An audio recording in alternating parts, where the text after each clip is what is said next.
All right, y'all. So 2.2 goes over functions and graphs.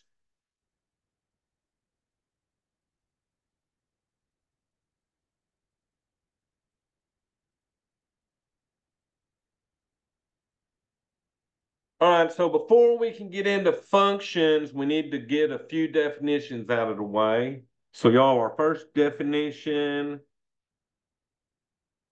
will be what we consider a domain. So, for us, the domain is going to be technically the set of all x values.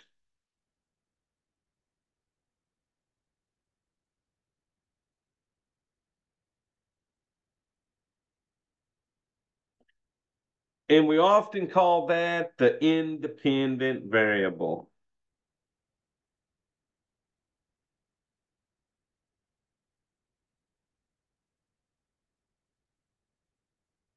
Okay, because we can pick whatever x's we want to put into the function. Okay, so we're independent on that. So just realize it's the set of all of our x values.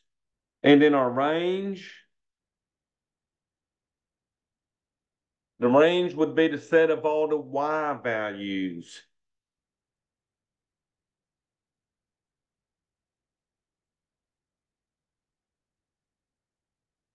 And we often call it the dependent variable.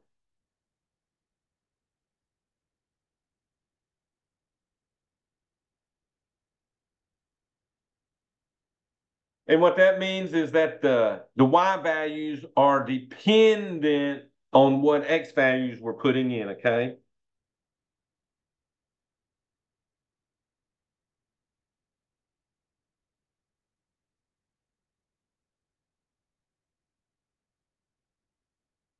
All right, y'all, just remember these we're looking at like ordered pairs where you got your x and y's, okay? All right, so the big thing we want to look at is a function.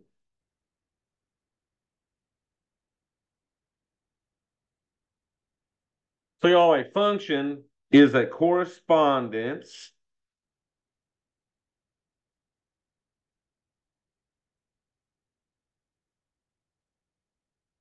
in which each domain value has one and only one range value.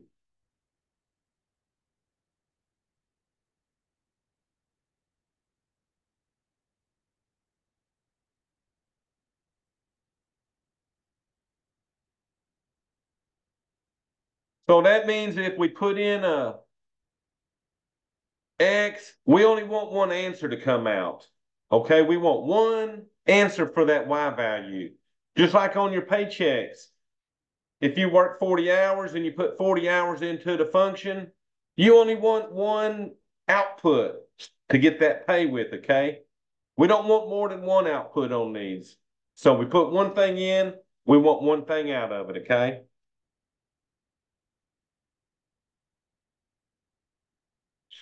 So y'all are going to start us off with some exercises where they give us a little table and they want us to determine if this is a function or not. So we're going to determine whether the correspondence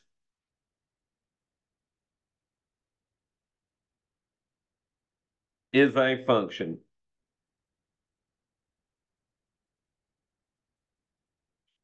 And y'all remember right here on function, we said it's a correspondence in which each of my domain values has one and only one range value, okay? So for our first one, they're giving us a little chart here. It has my domain in the first column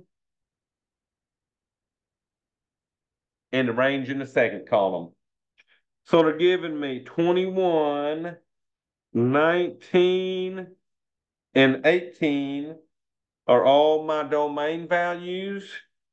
For my range, they're giving me 6 and 17. So each of these 21 points to the 6, 19 goes to the 17, and then 18 goes to the 6. So we want to determine if it's a function. So if you notice 21 for the domain value, it only has one range value of a 6. Then I'm going to look at the 19, that domain value. Well, it points to the only range value of 17. And then I look at 18.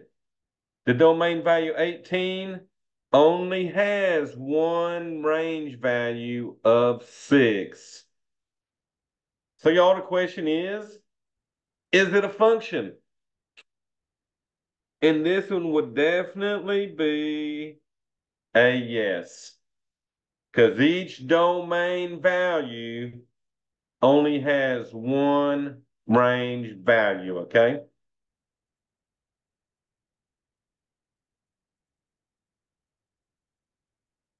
All right, so y'all good on that one? I'm going to do another one. I'm going to see what y'all think on this one.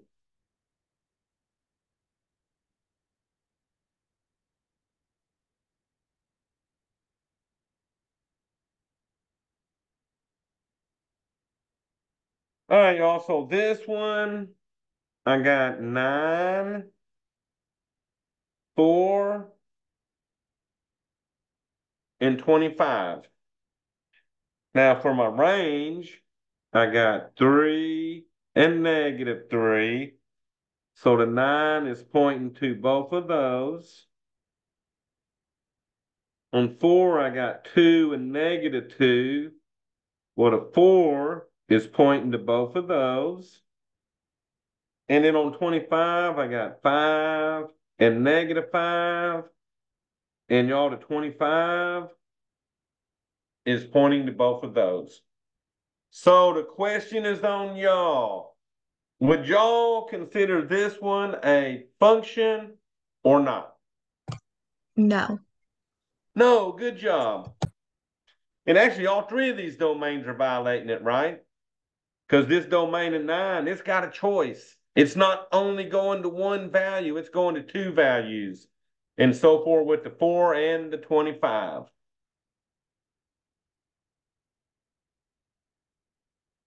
And so those ones, these are all violating what we said up here with the one and only one range, okay? So good job, y'all. That is definitely a no. All right, y'all. So let me pull another one out and see what y'all think.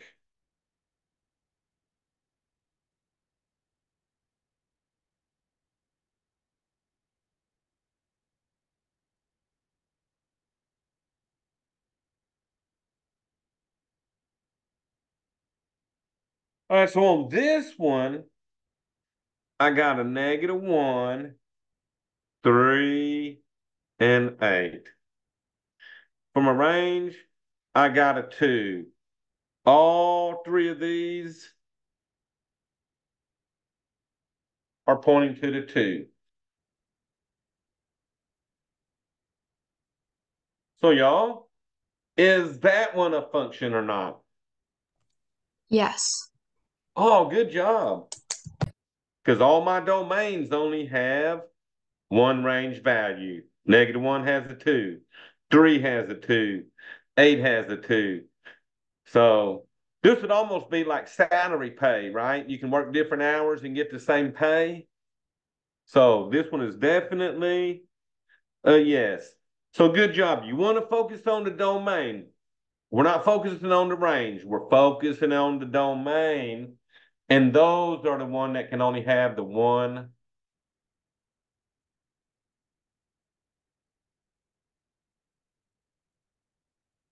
Um, so Lexi, what do you mean by is this in Blackboard?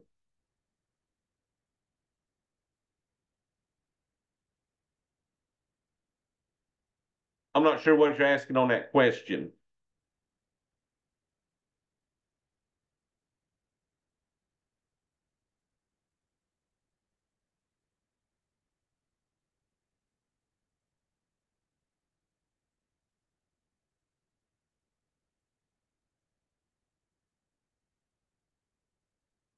The work I'm writing, like Yesterday's work.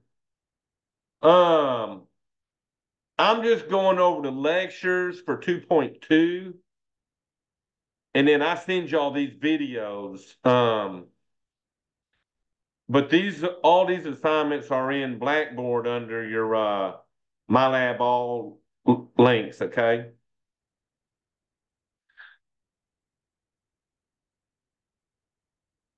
Okay, so let me get through this and I'll go through there and show y'all.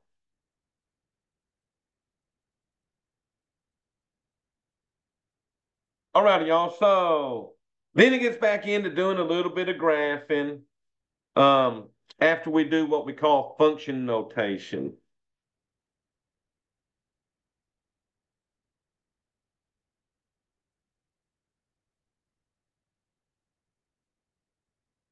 And y'all, this is the f of x stuff we're talking about. So y'all really, this f of x replaces the y.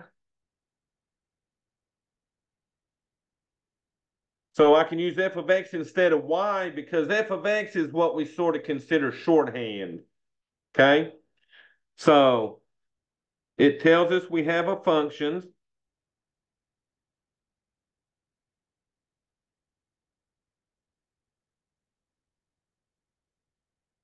and shows us the variable.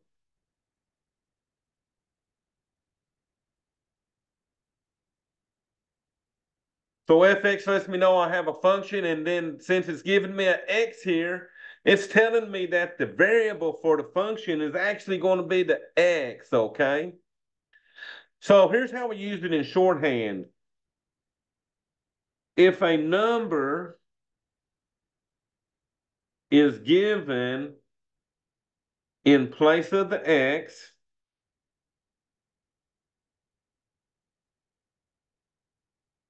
then that number is substituted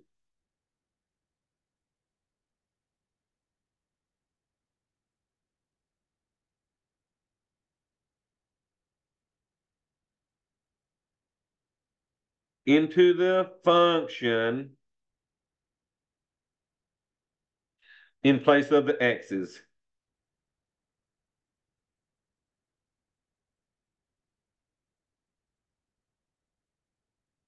So y'all, if I give you a function, say f of x equals something, and then I give you f of 2, that means I want you to put a 2 into that function and see what we get, okay?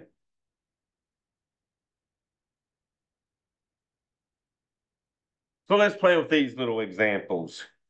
We're given k of x. So notice, they don't always use an f. They'll use different letters to denote the functions. And that's because in the sciences, these usually represent what formula you're finding, okay? But we're going to use a k of x here, and it equals x plus 17. Now, they want us to find k of 0, k of a negative 20, k of a negative 7, k of a 5, and k of a y plus 15.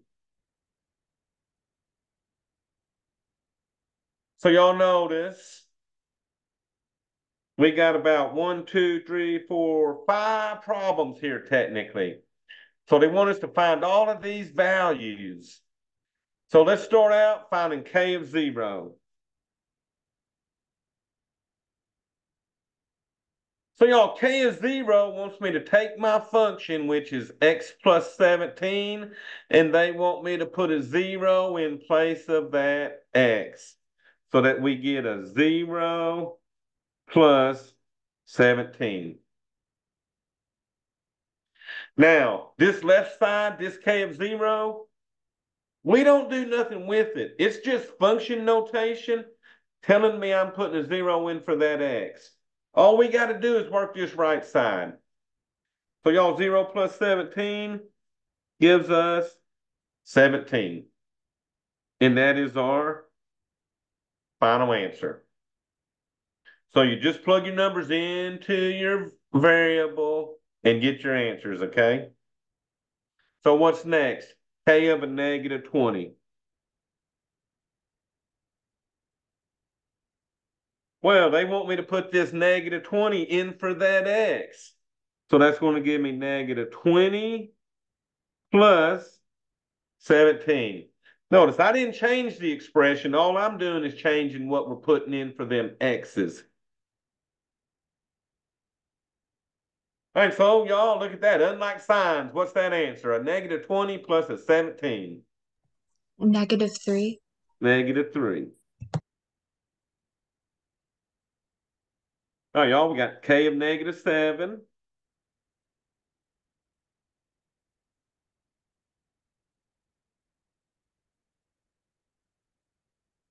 So put a negative 7 in for the x. That'll give me a negative 7 plus 17.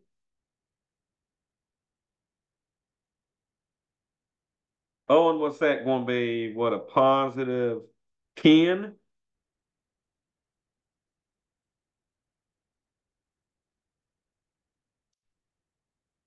All right, then next they hit me with k of 5. So y'all want y'all to notice, we're doing the same thing on every problem. All that's changing is that number we're putting in on these, okay? So k of 5, we're going to have what? 5 plus 17.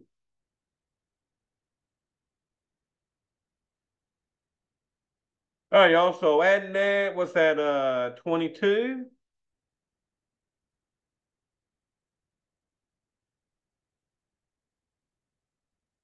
So y'all, here comes the tricky one. Look at this. They got a K of a Y plus 15. So K of Y plus 15. Well, y'all guess what they want me to put in for that X? Yeah, the Y plus 15. So we'll have our Y plus 15 plus our 17. So what can you do to that? Can you do anything to that? You can add 15 and 17. There you go. I got like terms sitting right here. So we'll add them like terms and I get a Y plus, oh, what's that like? 32. And then that would be our final answer. So they're starting to hit you with a little bit of add like terms on these, okay? All right, y'all, question on that. Y'all good on that? All we're going to be doing is plugging numbers in, following our order of operations, and getting that final answer on these, okay? All right, y'all, so let's move on then.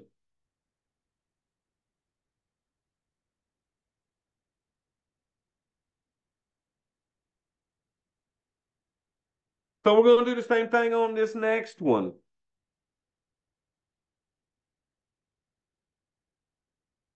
Given, oh, what are they using now?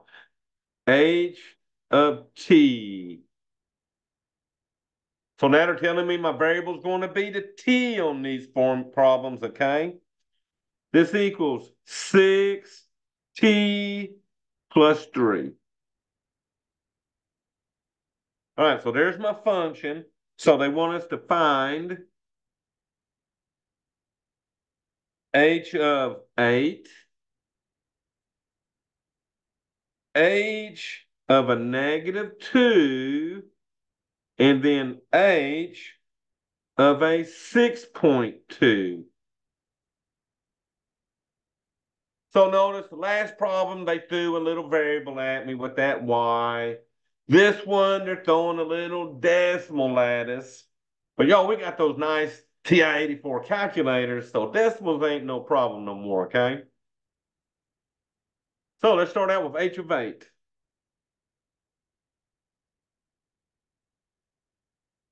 So it's going to be 6 times t, well, that'll be 6 times my 8 plus 3.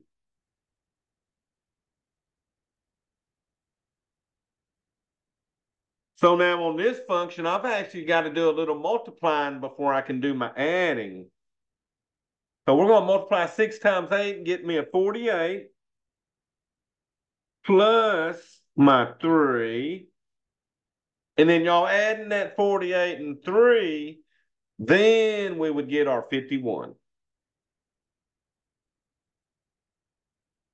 Okay? So they're not too bad as long as you understand what these functions are wanting us to do to them, okay? So how about h of negative 2?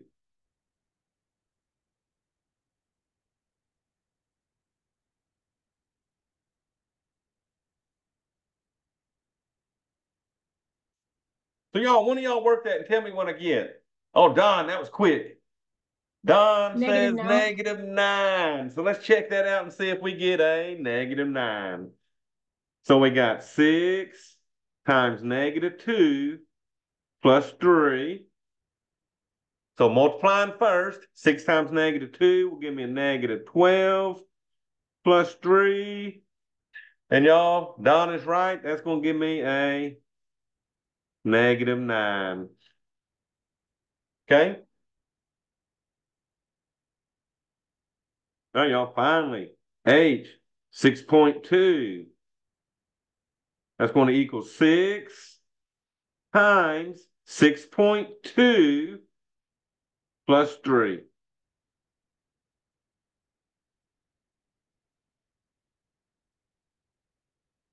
All right, so what y'all getting on that one? 40.2. Oh, I think you're right. Let me catch up with you.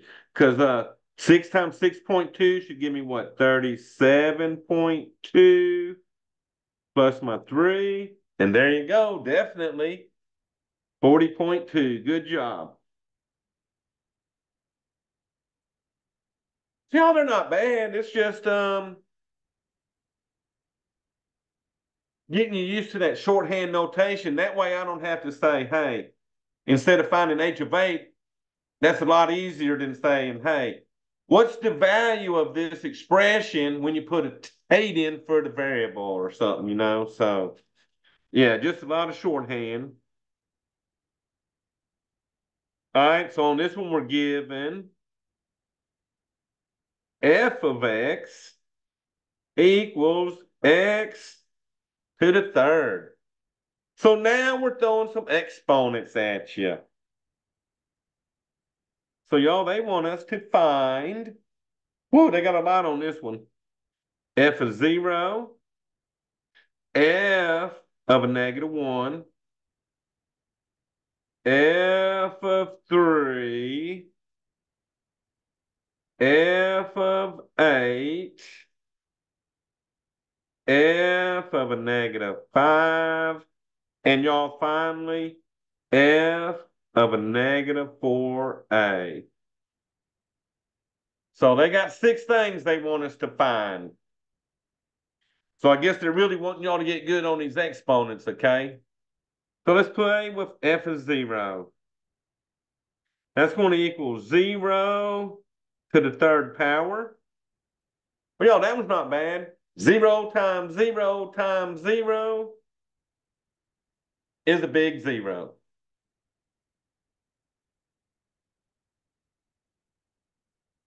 How about this f of -1? That's going to equal -1 to the third.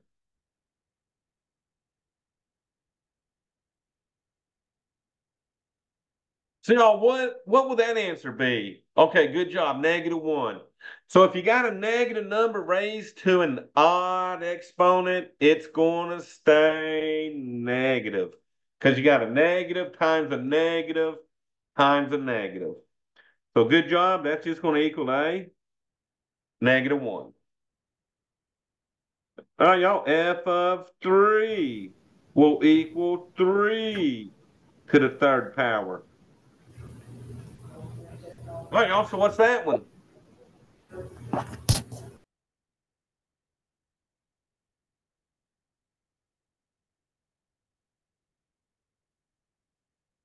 So remember, 3 times 3 times 3. So what y'all got? 27. Good job. All right, y'all. So y'all gonna have to do this, and this is gonna be pretty big. This is the f of 8. This equals 8 to the third power. And this is probably why I didn't pick 8 for that cube graph I was doing the other day. So y'all multiply that one out. 8 times 8 times 8. 512. So 512. Good job. So that's why you pick small numbers when you're graphing these cubes, because, y'all, that's too big to make a graph, right? All right, y'all, how about f of negative 5? 125. Oh, what'd you just say? 125. Oh, you are so close. Oh, negative. Sorry. There you go. So we get a negative 125 on that one. So I guess my tricky one's going to be the f of a negative 4a. That'll equal negative 4a to the third power. So what y'all think about that one?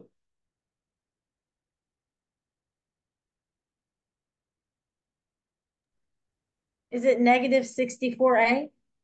Oh, y'all are so close, but y'all better cube that a for me. Because see, since all of this is in the parentheses, that exponent affects the number and the variable. Would So it what just stay the same times because a you can't times multiply? a? Would it just stay the same, or would it be negative 64a to the third power? Well, I like that negative 64a to the third power. Okay. So y'all remember, everything gets multiplied. So that'd be like negative 4a times negative 4a times negative 4a. Now, the trick on this one, y'all see the a don't have an exponent. So you really treat the a like it's got an exponent of 1. And you just multiply by the exponent out here. So 1 times 3 made that a. 3 for my a, okay? Excuse me, how do we input the answers like on the bottom of the screen?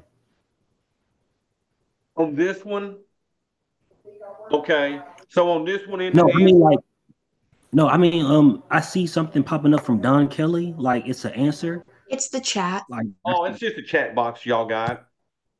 So okay, that's where, thanks. so that chat box lets y'all answer to me and talk back and forth. All right, thanks. Okay, yeah.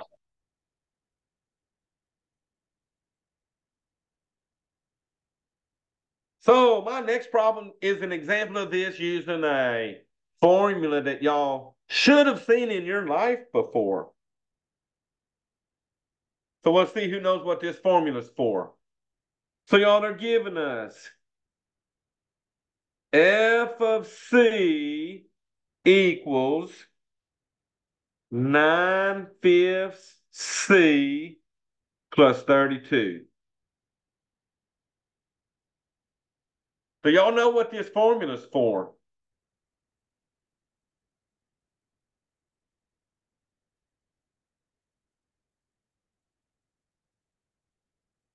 Well, so Don, you're pretty close, but the formula finds the Fahrenheit temperature if you know the Celsius temperature.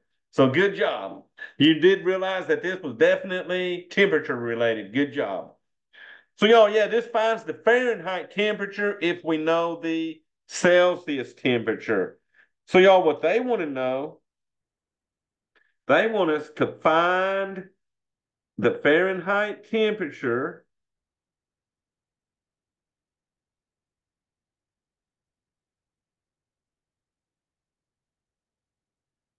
equivalent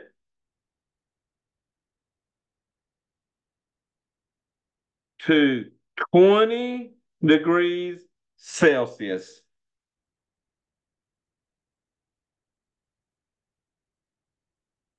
So y'all, that means I'm going to be finding F of what? 20. 20. There you go.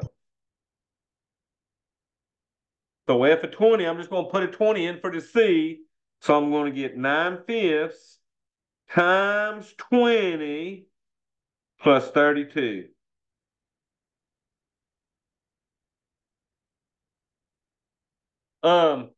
So you got two ways to do this.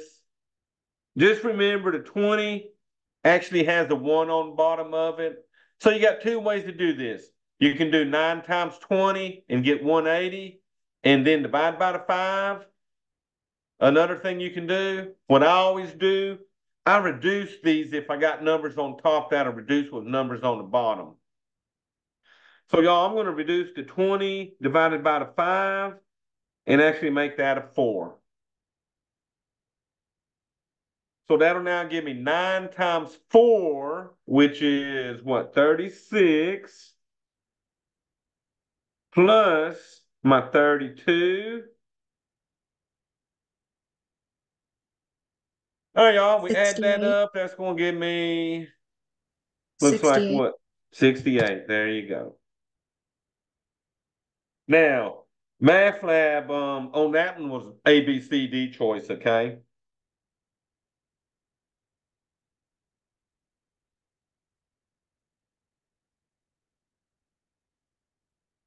Oh yeah, yeah, you'd get the same answer. Let me actually share that and I'll show you.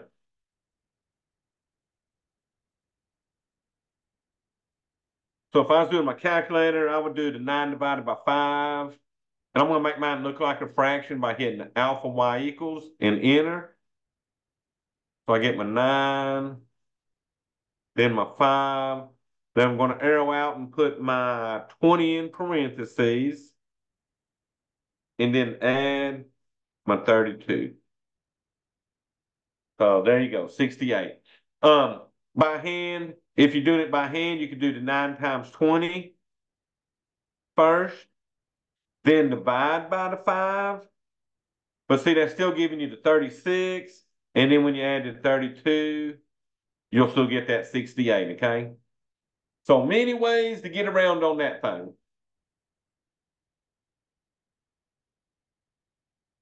All right, y'all, so that's a preview of the function notation, okay?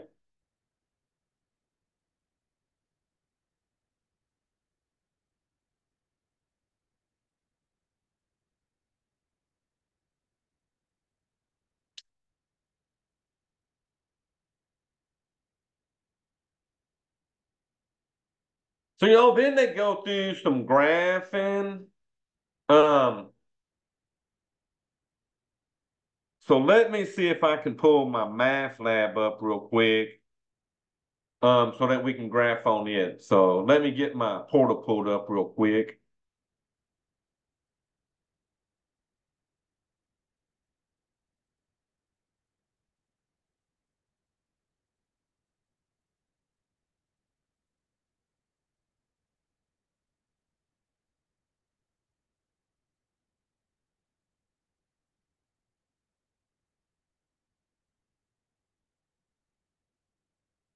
Um, if y'all need me to go over some support, I'm going to, okay?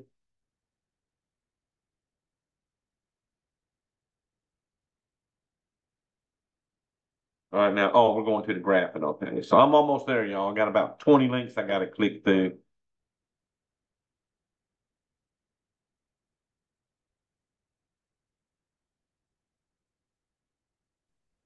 I have a question. Say again? I have a question. Yeah. For the support, that's a part of the homework, correct? Yes, ma'am. It just counts towards your overall homework grade in the class. Support will not have a no test or nothing like that. It's just got a few homework questions that'll get you ready for the college algebra stuff. Okay, thank you.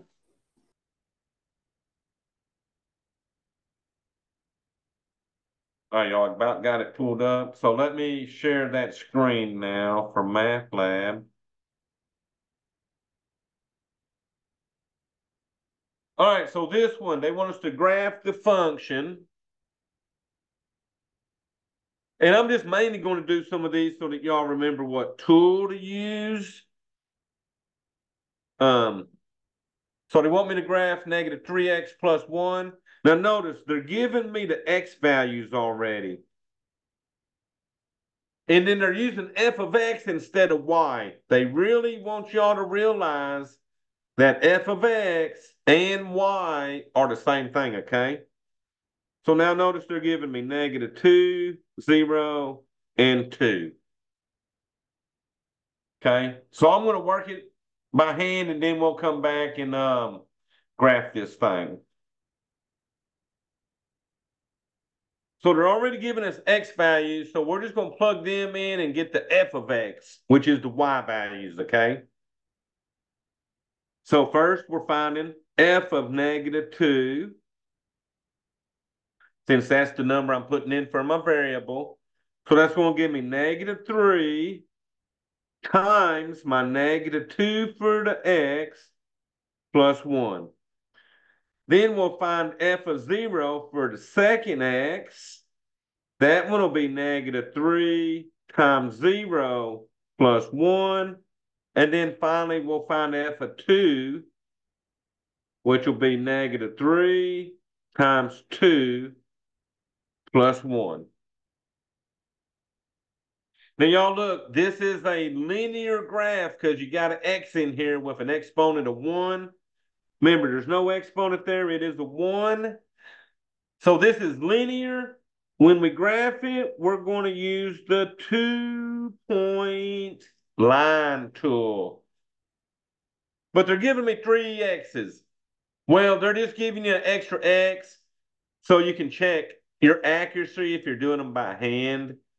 But remember, MATLAB only needs 2 of these points plotted, okay?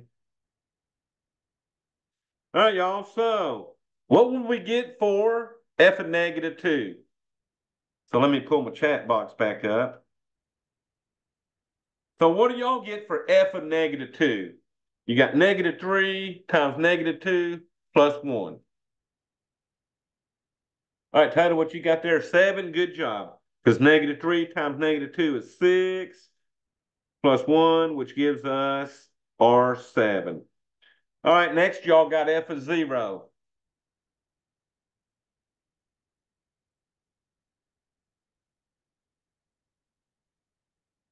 Good job. F of 0 is 1 because negative 3 times 0 is 0 plus my 1, which gives me 1.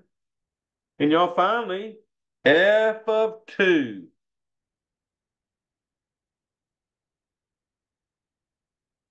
So what am I getting? Negative 5. So let's see.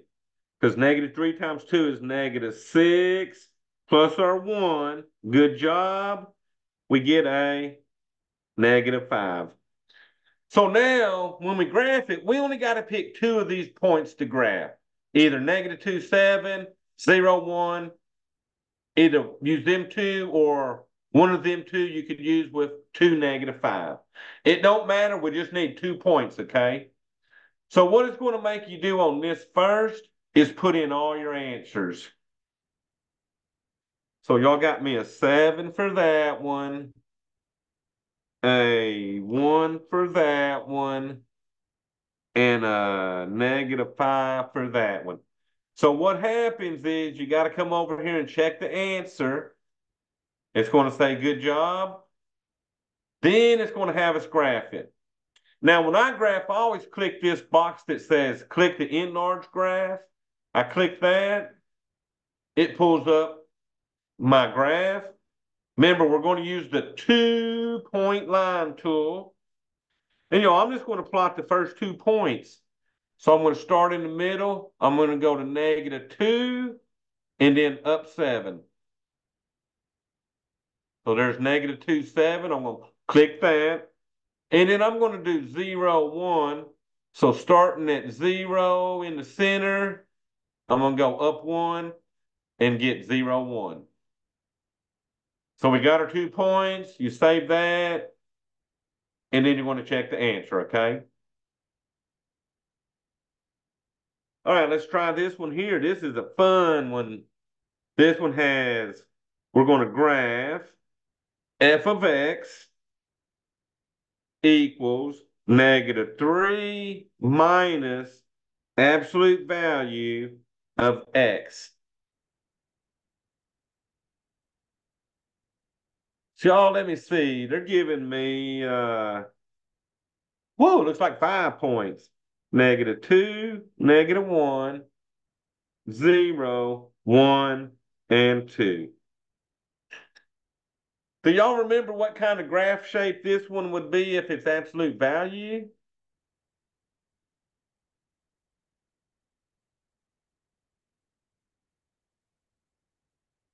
So good job. It's going to definitely be a V shape. And this thing has 2 points on it, okay? All right, good job on that. So let's go to our pad and let's work this thing out and see what we get. All right, y'all, so we're going to find f of -2, which will be -3 minus absolute value -2. I'll find f of -1, which will be -3 minus absolute value of -1. I'll find f of 0, which will be -3 minus absolute value of 0. F of 1, which will be -3 minus absolute value of 1. And then finally, looks like an f of 2, which will be -3 minus absolute value of 2. I think on this one, they're giving you 5 points because they want you to see the symmetry of these graphs, okay? So y'all, my first question is, what answer are you getting when you do -3 minus the absolute value of -2? So y'all realize absolute value has priority. So I would bring down that -3 minus what absolute value of 2, the absolute value of -2 is a +2. So notice, this is one of those places in math where these two negatives will not make a positive because of those absolute values. All right, looks like Don, Madam, and Taylor, y'all are all correct. That is definitely a -5.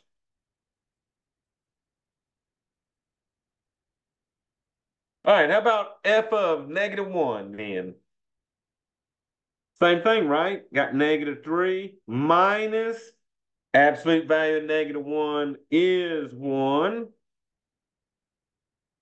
And -3 minus 1 would be a -4.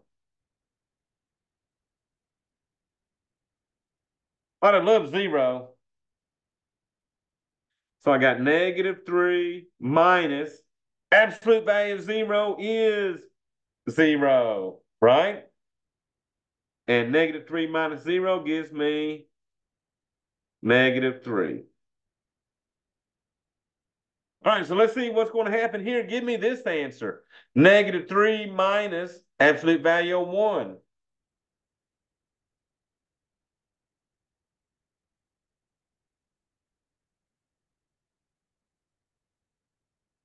So Taylor, -4, Madeline, -4, good job. Because that's going to be -3 minus absolute value of 1, which is 1. So notice, this answer is going to be the same as the one where I had the -1, because the absolute value of a -1, absolute value of a +1 are both 1, okay? And then -3 minus 1 gave me -4. So without doing this one, I can pretty much predict what's going to be here because I got -5, -4, -3. Then it goes back to -4. So this one's going to have to be -3 minus absolute value of 2, which is 2. And that's going to give us a -5. All right, so we got our 5 answers. You know they're going to make me put these in first, right? So we got to go to Math Lab. Put in all these answers. So -5, -4, -3, -4, and then -5. Now I'm going to show y'all an easy way to do this in just a second. So we check our answer, and it says okay. So y'all watch this. I'm going to show you an easy way that you can get these 5 answers if you're a little bit weak at doing algebra, okay? We got this calculator here. So I'm going to clear everything off real quick. I'm going to go to y equals, and I'm going to put that in here. -3 minus absolute value. Remember, you got to hit the math button, arrow right, highlight the number button. ABS number 1 is for absolute value, so hit enter on that, and then we'll put our X in. So I've got the actual function in my Y1. Y'all watch this. I'm going to go to the table. I'm going to hit second graph to get my table. And y'all, what'd they start me at? -2. So there's my -2 from -5. -1, we got -4. So look, I can get all my Y values or my f of x's by graphing this and using my table, okay? Now, if you want to see what this graph is going to look like when I'm done, I'm going to hit this graph button. So it's going to be an upside down V on this one, okay? So let's go graph it on MathLab. So we're going to click to enlarge our graph. I'm going to use the 2-point absolute value tool. Now y'all watch this. When I click it, read the yellow. The yellow says plot the vertex first. Y'all, out of them 5 points, which one is my vertex?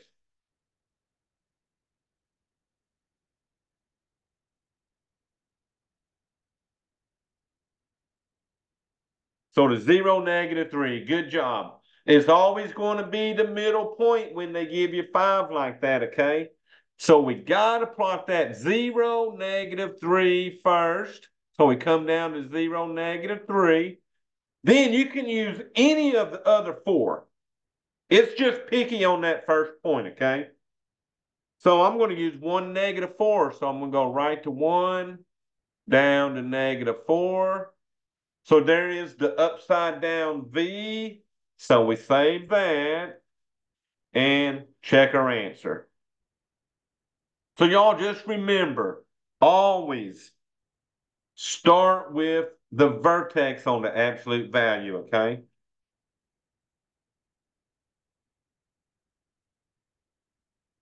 All right, y'all. So I'm going to try one more of these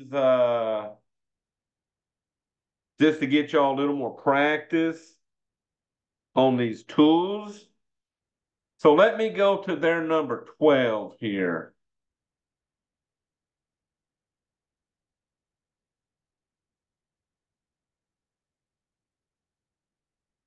All right, so let's graph this one right here.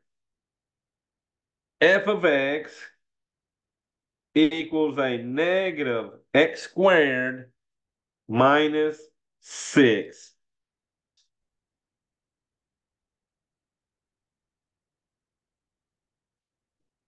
All right, let's see what they're giving me for my x and my y. So -2, -1, 0, 1, and 2. Really, again, I think they're giving you more points because they want y'all to see symmetry on the graphs. Okay?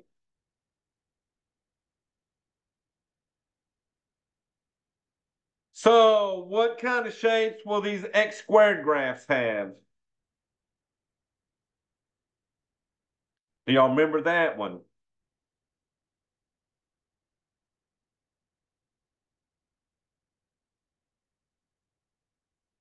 So there you go. Going to be U-shape.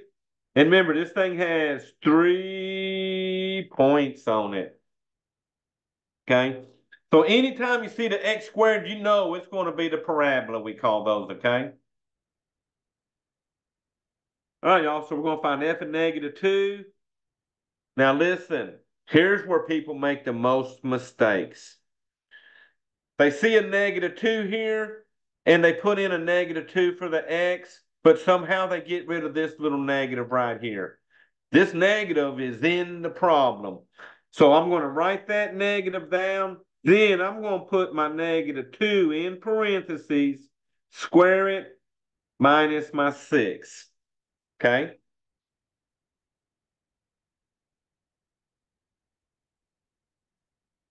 Now, this is not going to be a negative times a negative and make that a +2.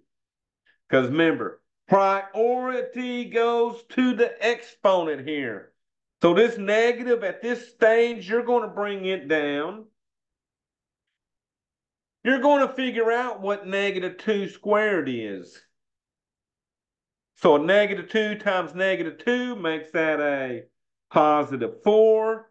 And then at the end is my -6. So the moral of the story, if you got a -x², that's going to come out negative when you work that part, okay? And then -4 minus 6 gives us a -10. All right, f of -1 equals negative times -1 squared minus 6. So y'all give me an answer you would get out of that.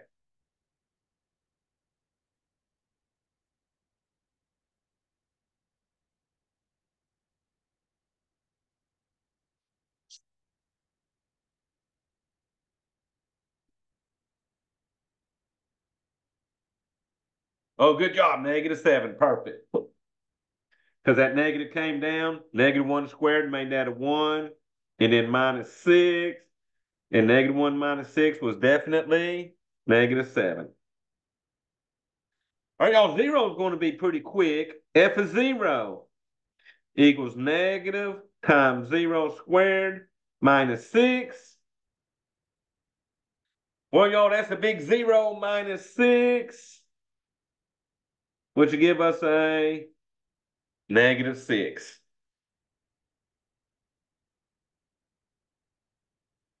All right, so Taylor, good job. You had that on there. All right, try this one. F of a +1. Now remember, although I'm putting in a +1, that negative is still in the formula up here. So you got your negative times 1 squared minus 6. All right, y'all, what's that? Taylor, you saying -7? Good job. Because that's bring down that negative. 1 squared would be 1. So you're starting to see some symmetry going. -10, -7, down to -6. That -6 would be the low point, and then it starts going back to -7. So what are we getting at? F of 2. So negative times 2 squared minus 6. All right, good job, y'all. That is definitely a -10. Because whether these numbers are positive or negative, when you square them, they're all positive, right? Because a negative times a negative is a positive. Positive times a positive is a positive. So y'all, we got our numbers here, so we're going to go and plot those. All right, so y'all gave me -10, -7. What was that? -6. And then that's going to be -7 again. And -10. So all the graphs they're giving you with the x squareds will be symmetric like that one, okay? So we check the answer. All right, y'all, so now let's click to enlarge the graph. We're using the 3-point lines. You said 3-point quadratic. There you go. Now notice it don't tell me anything in the yellow about plotting a vertex. So you can plot any 3 of these points. I can come in and do 0, -6, So there's 0, -6. I can do 1, -7. There's 1, -7. And then I can do that 2, -10. And y'all look at that point, it gives me my parabola. Now, the reason it's upside down is because of that negative in front of that x squared. And we'll learn about that kind of stuff a little bit later in life. So y'all, that's your trick on that, okay? Now, I'm not going to work this one, but I'm going to remind y'all of the tool you got to use. So this one would be an x cubed, okay? So for the cubes, member. Oh, let me get more paper here.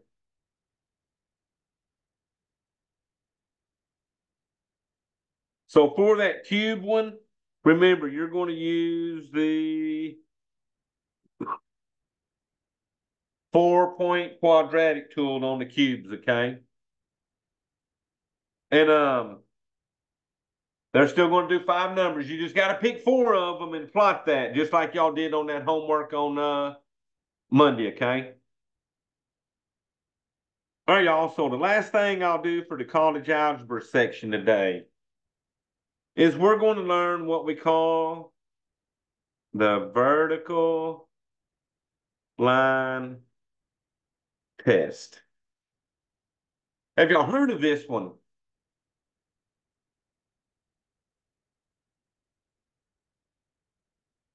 So y'all, here's the thing. This vertical line test is a way for me to look at a graph and tell if it's a function or not. Okay, so here's how this works. If a graph is a function,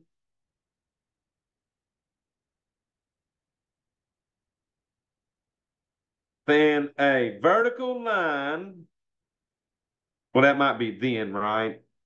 Then a vertical line cannot intersect the graph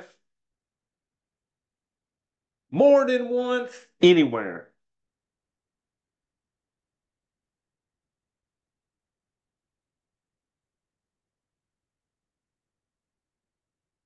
So remember, my vertical line is going to be straight up and down.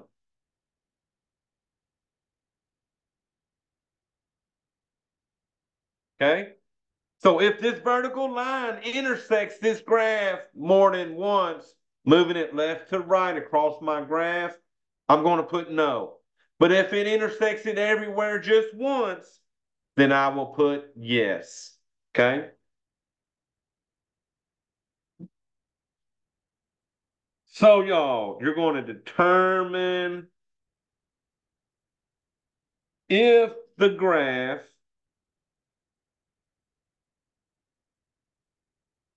is a function.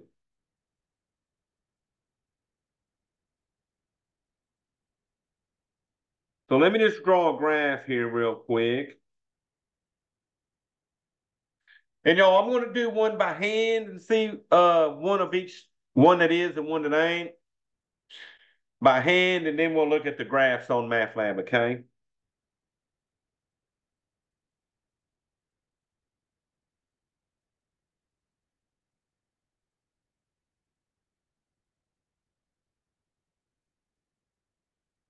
Is this sideways looking parabola a function? Well, y'all, here I would go, starting my vertical lines. So let me get purple for my vertical lines. If I draw a vertical line right there, uh-oh, it intersects it right here, and it intersects it right here. I don't have to check anywhere else because this intersected it more than once, which violates the rule of my function. So this one would be, no, it's not a function. And y'all think about it by the definition we'll go. This x value right here, it can't have a choice of 2 different y values, right? So that's why the vertical line's intersecting it when it's not a function. This x value has two choices. This x value has two choices. This x value has two choices. So a vertical line intersecting it more than once means you're getting too many choices for those y values, okay? All right, let's try this one.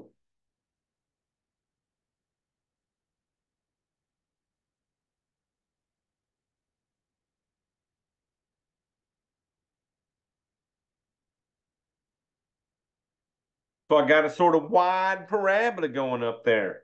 But the question is it a function?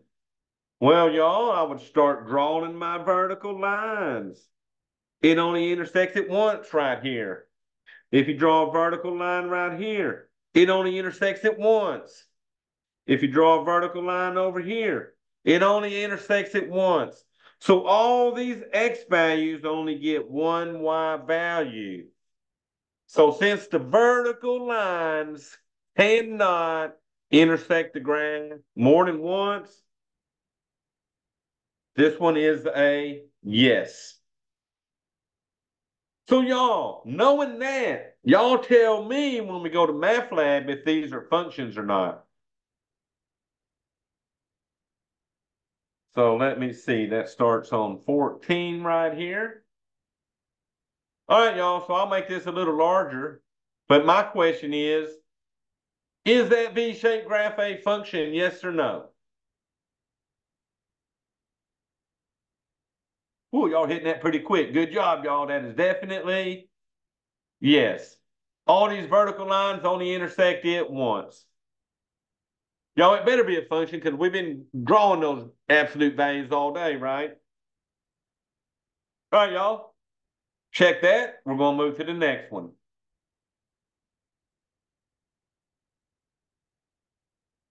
Is this oval-shaped graph a function? Well, Sylvester, that's quick, man, and pretty quick. Definitely no on that one, y'all, because a vertical line would hit it on the top and then come down and hit it on the bottom. So good job. That is definitely a no.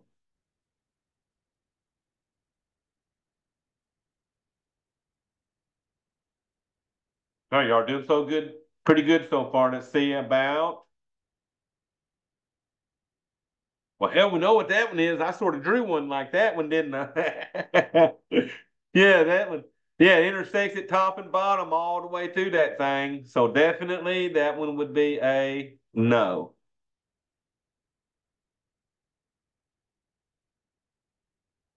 All right, y'all, we're gonna pull out the good one for last.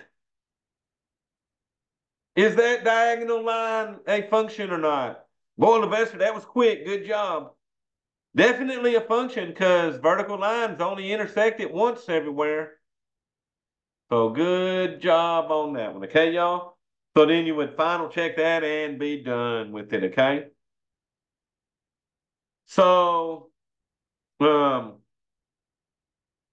that's the trick on the vertical line test. Just draw those vertical lines and see if it's intersecting it anywhere more than once, okay? All right, y'all, so let me see if this will pull up.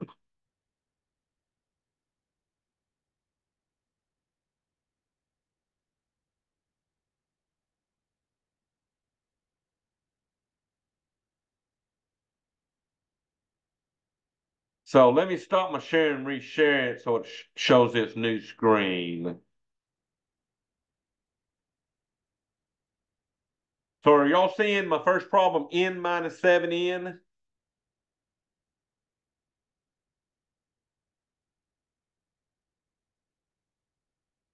Okay, good job. So this is the support for 2-2. Like I said, support 2-1 was just doing graphs like we did on college algebra with the straight lines. So I wanted to get into a little bit of this 2.2 support with you. Just to see what y'all remember about some of these things we're getting you. So, y'all, what is this answer? N minus 7n. What does that equal?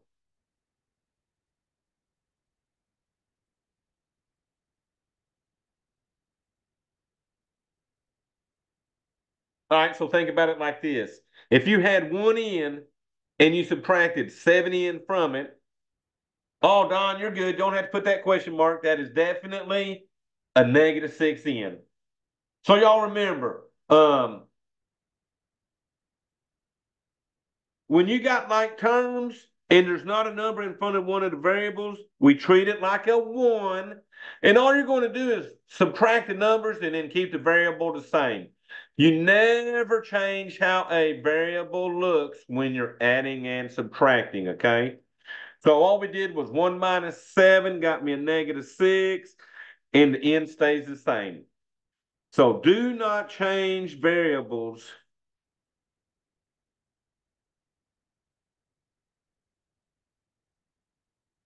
when adding or subtracting.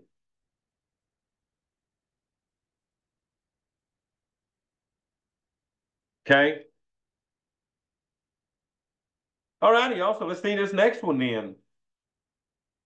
And it's going to be more the same. Y'all said negative 6n on that one. It'll be more the same on these. They're just going to put more stuff here. So, y'all, how about this one? 10z plus 19z plus 17z. So y'all add those like terms and tell me what y'all get.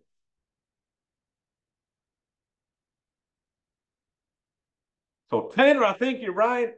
10 and 19 is 29. And so 46z. Y'all, I don't care how many we're adding together. They're always going to stay z's, okay? So you said 46z for that one. All right, then we would check that answer. So y'all basically 10, 19, and 17 gave us the 46. We don't change the z. There you go.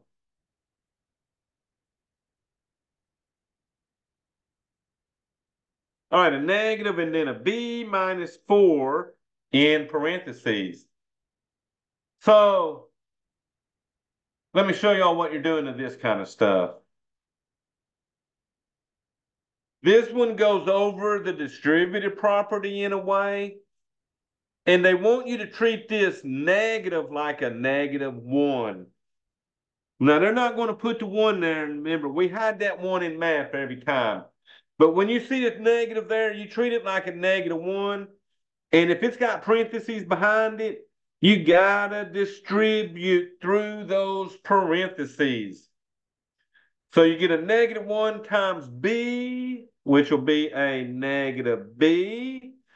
And then how about that -1 times -4? Two negatives make that a +4. So this is reviewing you on what we call the distributive property. Okay, so you would go back to math lab and put in -b plus 4. Okay, so that's all you can do to that is, and they just want you to really get rid of the parentheses. And the only way to get rid of them is to distribute that thing, okay? So give me an answer for this one. What do y'all think this one's going to equal?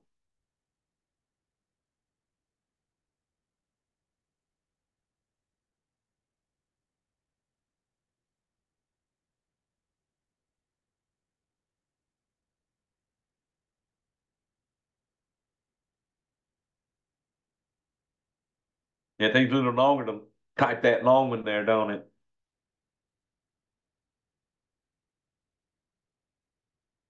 All right, so let's see. -28c, perfect. -72d, perfect. Plus 19, perfect. So let me write this down and see how, show people how you got that. So good job, Madeline. So on that one, y'all, what you had to do, since there's 3 things inside the parentheses, you had to distribute the negative times all 3 of them. So the negative times 28 gave you -28c. Now, I want y'all to notice one thing. Negative times 72 gave me negative 72D. Negative times negative plus 19. This negative, if you'll notice, all it does is change the signs of everything inside the parentheses. Just like up here, the B was positive, become negative. The 4 was negative, become positive. The 28C was positive, became negative. Positive became negative. And then at negative 19 became a positive 19. So negatives change the signs of stuff, okay? All right, y'all, I'm going to go to 5. Oh, now here's a little change up. I got a 6A minus 3A plus 5.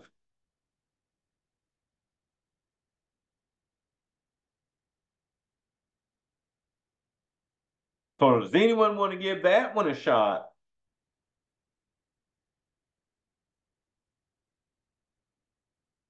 So I got 3A minus 5. So let's see if Levester's good on that one. So y'all, here we go. I don't do nothing with this 6A because it's not in the parentheses. So bring down the 6A. Looks like you then distributed that negative. So negative times 3A gave us negative 3A. Negative times 5 gave us negative 5. Oh, look at that. You actually added my like terms. Good job. So 6A's minus 3A's left us our 3A minus 5. Good job on that one. So that's the trick on them. Getting rid of the parentheses and then coming in and adding like terms if you got them. So y'all, I won't do that, and that's the same thing. So let me see what 7's doing. All right, y'all, so let me write this one down real quick. I got a 4x minus 6 times 2x minus 5, and then minus 5. So they're really wanting you to get used to the parentheses, and they're just throwing more stuff on this one to confuse you, okay? But we're not going to let them confuse us. They didn't do nothing to this 4x. It's coming down. Now, notice, you got a negative 6 in front of these parentheses. So we got to distribute the negative 6 to both of these inside the parentheses. This little negative 5 at the end, it's at the end. It's not in the parentheses. So you'll do the negative 6 times 2x and get a negative 12x. You'll do that negative 6 times that negative 5 and get a positive 30. And y'all, at the end, we'll bring down that negative 5. So y'all, could I go further?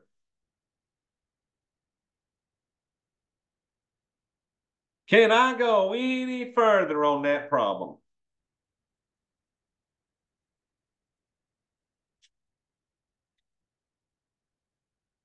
Oh, good job. We definitely got like terms. We got 2 sets of like terms. We got our x's and our numbers. All right, y'all. So 4 minus 12.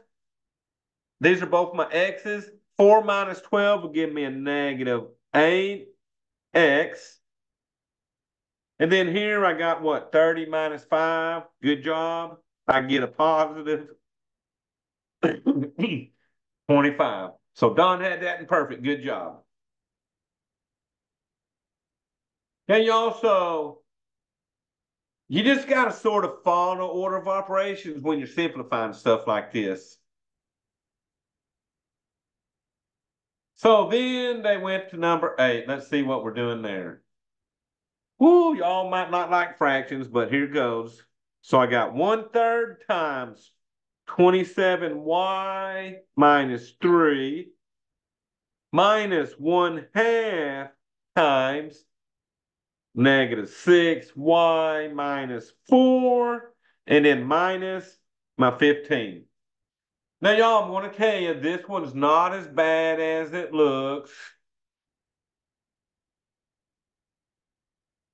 Because what happens? 1/3 times 27 would really give me the same answer as this 27 divided by 3. I'm going to distribute this. But since the fraction is what's being distributed, you can basically divide everything into parentheses by 3. So if we take 27y divided by 3, and y'all, the reason I can do that,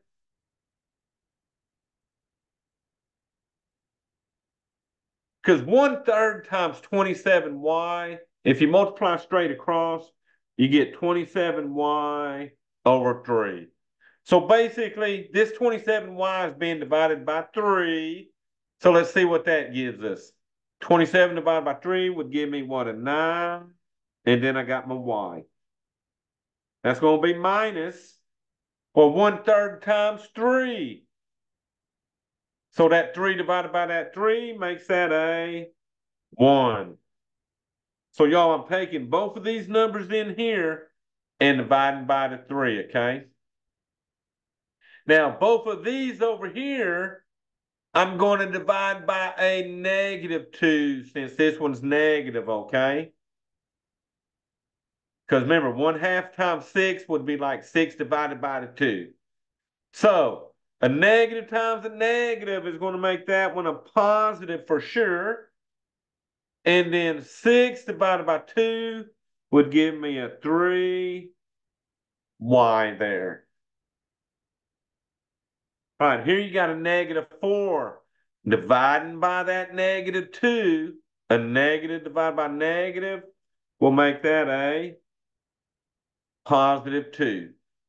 And y'all, at the end, I bring down my -15. But y'all, look, don't sweat that one because watch, you got this calculator here. So let me quit that screen there.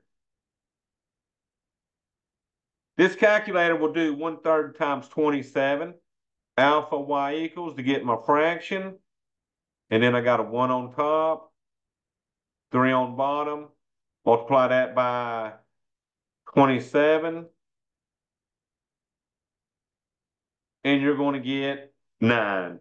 So that was my 9y. And then I did, and then you got -3. So you would have the alpha y equals enter. So then that 1/3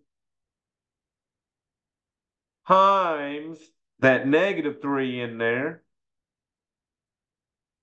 And y'all notice that's where I got the -1 at. So you can do that with the second one, doing that with the 1/2 times 6 and all that fun stuff to get that answer, okay?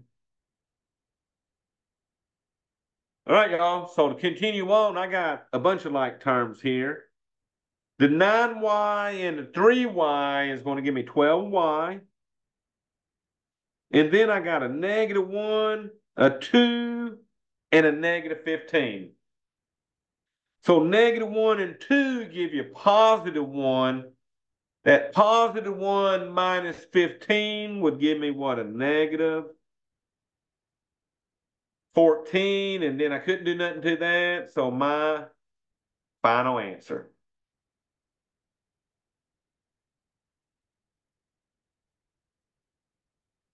Okay, y'all. All right, y'all.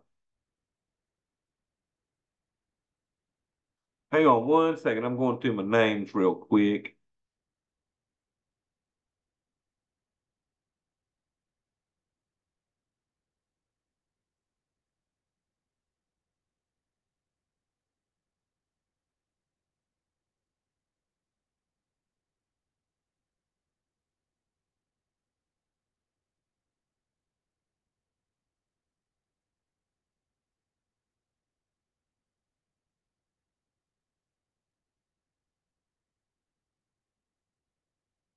All righty, y'all. So, any questions on that?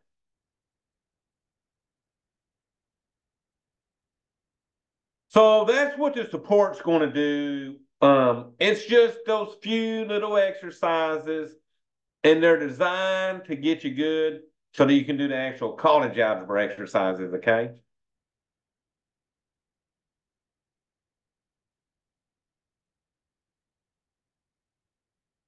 All right, y'all. So give me questions. Anybody got any questions on that?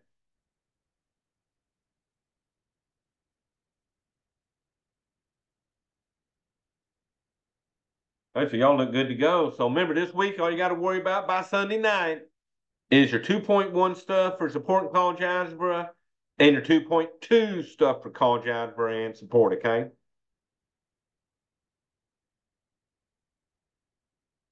All right, y'all, I'm just making sure I got everybody logged in here.